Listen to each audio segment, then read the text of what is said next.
ഇന്നത്തെ ഒരു സിമ്പിൾ റെസിപ്പിയാണ് പാവയ്ക്ക അല്ലെങ്കിൽ കയ്പ്പ തോരനാണ്. അത് നമ്മൾ കയ്പ്പില്ലാതെ എങ്ങനെ വെക്കുന്നതെന്നാണ് നോക്കുന്നത്. ഇതുപോലൊരു സ്പൂൺ എടുത്ത് പെട്ടെന്ന് നമുക്കിതിൻ്റെ സീഡൊക്കെ റിമൂവ് ചെയ്യാം കേട്ടോ. അപ്പോൾ അതിന് വേണ്ടിയിട്ട് നമ്മൾ ഒന്ന് ചോപ്പ് ചെയ്തെടുക്കുകയാണ്. ഫസ്റ്റ് ചോപ്പ് ചെയ്തെടുത്ത് കയ്പ്പക്കയിലേക്കാണ് നമ്മൾ 2 സ്പൂൺ ഉപ്പ് ചേർക്കുകയാണ്.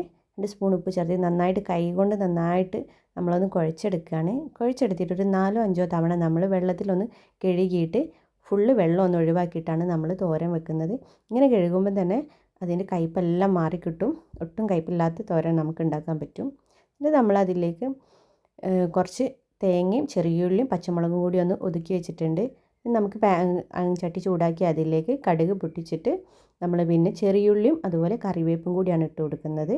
അതൊന്ന് ചുവന്ന് വന്നിട്ട് നമ്മൾ അതിലേക്ക് പൊടിച്ച് വെച്ച് തേങ്ങ ഫസ്റ്റ് ഇട്ട് കൊടുക്കുന്നത്. പിന്നെ നമ്മൾ കയ്പ്പയ്ക്കയും കൂടി അതിൽ ചേർത്തിട്ട് ഇനി കുറച്ച് ഉപ്പ് ചേർത്താൽ മതി. നമ്മൾ ഉപ്പിട്ട് കഴിയുന്നതുകൊണ്ട് ആദ്യമേ ഉപ്പുണ്ടാവും. അപ്പോൾ അതാ ഒന്ന് മൂടി വെച്ച് കുക്ക് ചെയ്തെടുക്കുക. നല്ല കയ്പ്പില്ലാത്ത കയ്പ്പക്ക തോരൻ റെഡി ആയിട്ടുണ്ട്. എല്ലാവരും ഒന്ന് ട്രൈ ചെയ്ത് നോക്കുക. ഒട്ടും കയ്പ്പുണ്ടാവില്ലേ.